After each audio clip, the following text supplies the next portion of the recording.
मी सरांनाच विनंती करतो की 2 मिनिटं मार्गदर्शन करावं. पॅराकमांडो सन्माननीय रघुनाथजी सावंत सर, एकदा जोरदार टाळ्या होत्या. मी बोलतो त्याच्या पुढे तुम्ही बोलायचं. जय हिंद, जय हिंद, जय हिंद, जय हिंद, जय भीम, जय भीम. भारत माता की जय, भारत माता की जय, भारत माता की जय. Thank you. आज या ठिकाणी गेले 3 दिवस बौद्ध पौर्णिमेच्या निमित्ताने महामानव महापुरुष यांच्या वतीने आज हा कार्यक्रम घेण्यात आलेला आहे. हे जे कार्यक्रम घेण्याची ताकद आणि हिंमत फक्त ज्या लोकांमध्ये असते त्याला छत्रपती शिवाजी महाराजांचा इतिहास आणि भारतरत्न डॉक्टर बाबासाहेबांचे बंधुत्वाचे विचार ज्याच्यामध्ये असतात ते असे धाडस करू शकतात. कारण बाबासाहेबांनी शिकवलेलं आपल्याला बंधुत्व पाहिजे. बंधुत्वासाठी आपल्याला काय करायचंय. आज भारतरत्न डॉक्टर बाबासाहेबांच्यामुळे आपण ही हवा वारा ऊन खातो तो त्यांच्यामुळं. साहेबांनी सांगितलं होतं या ठिकाणी खरं संविधान जाण्याच्या धोकामध्ये आहे हे त्यांचा भ्रम आहे. तुम्हाला मला एकच सांगायचं इथं, संविधान फक्त जो चालवतो तो इंडियन आर्मी डिफेन्स चालवते. ते त्यांचे कानून कायदा मानतात. दुसरी गोष्ट, या देशात काय चाललंय आपण ऐकतो, तुम्ही पाहता, मी पाहतो. फक्त तुम्हाला एकच सांगायचंय, मी कोणत्या जातीचे तुम्ही कोणत्या जातीत आहात काही आपल्याला त्याची गेलं नाही. माझा धर्म माझ्यासाठी, तुमचा धर्म तुमच्यासाठी.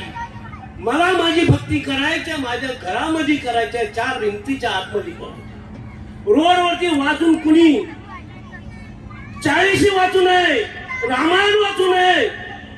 काय चाललंय जगात.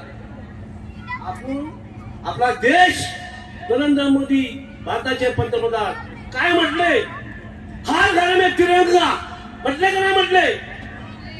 अरे 15 अगस्त 26 जानेवारी आपण तर लावतच होतो.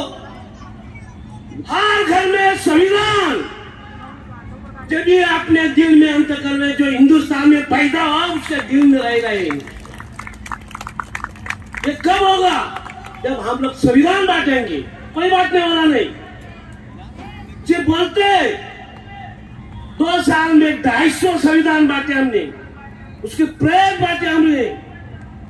मेरा एक ही सवाल है आपसे, जो भी कोई प्रोग्राम करेगा कम से कम 5 संविधान देना चाहिए. अरे संविधान बचने के लिए हम ऐसे गांव गांव इसमें नहीं घूमेंगे. एक घर में तिरंगा क्या करेगा, एक आदमी. एक घर में अगर संविधान हो के तो घर में कम से कम 5 आदमी तो रहेंगे क्या रहेंगे. जब 5 माणसांसाठी संविधान वाचले तर आपला कुटुंब असेल, कोणी अधिकार आपला चिरणार नाही. फक्त बाबासाहेबांनी फक्त मराठ्यासाठी केले का, बहुजन समाज, मुस्लिम समाज. अरे आपण सर्व हिंदू आहोत. तुमच्या सर्टिफिकेट बघा, लिंक सगळी हिंदू मराठा, हिंदू मुस्लिम, हिंदू ख्रिश्चन, हे कुठले या देशाचे जन्मला आलेले या देशात. आणि काय आपण करणार आहोत. आपल्याला नवीन पिढीला काय द्यायचं आहे. काहीतरी चांगलं ऐकून तुम्ही द्या तर आपली नवीन पिढी तुमच्या मागे राहील. फक्त राजकारण करून चालणार नाही. आणि राजकारण तर जग अगोदर पण होते, आता पण आहेत, राजकारणच करत चालले. आणि कुणी असं कधी केलं का. 370 कलमाची वाढ करतात. 370 कलम, 370 कलम हा फक्त त्या लोकांचे. आर्मीसाठी 370 कलमची जरूरत नाही. आर्मीला फक्त पाहिजे तिथला ड्रेस कोड चेंज करायला पाहिजे. ते कांगडी घेतात, बंदुका, ग्रेनेड, आम्हाला काय कळत नाही. दुसरी गोष्ट, तुम्हाला राजकारणी यात असती, माझी विनंती आहे तुम्हाला, डिफेन्स मिनिस्टर कोणाचा पाहिजे. आणि त्यांनी देशाची शिपात आर्मी कमांडर सांभाळली, त्याला तुम्ही डिफेन्स मिनिस्टर का नाही बनवत. वेळ नाही माझ्याकडं. जय हिंद, जय भारत. जय हिंद सर. या ठिकाणी महत्वाचे सत्कार 3